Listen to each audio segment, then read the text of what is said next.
As athletes, the psychology is before you start a game, how can you lock in? You get into that mental space where nothing else matters. You're completely locked in and focused on what you're trying to accomplish as an athlete out here. The noise of the crowd doesn't matter. Whether you're cheering or booing doesn't matter. You're just completely locked in. How do you do that? If we're talking about, a basketball decision where, read a certain coverage or something like that, I mean, a lot of that comes from the pre-work and understanding what their defensive package is and how to put teammates in certain situations.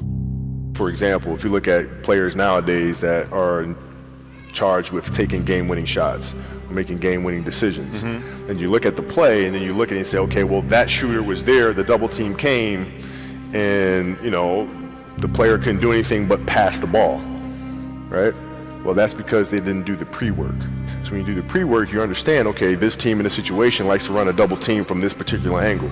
All right, so I'm gonna clear that side out, force the double team to come from a different angle, move myself to a space on the floor where it's gonna take a long time for the double team to come, and now I can circumvent the double team and get to a place on the floor where I can knock down a shot or get to the basket.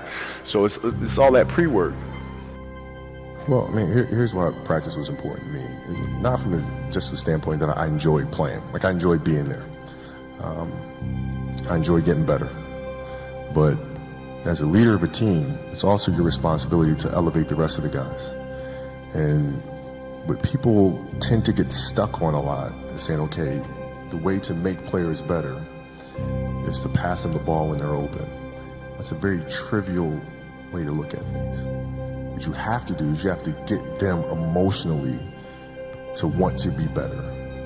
You have to get them to an emotional space where they wake up every morning driven to be the best version of themselves, right? And how do you do that?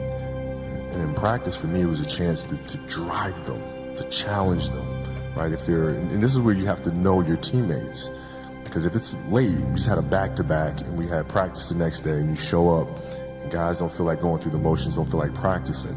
It's important to know each and every one of them individually.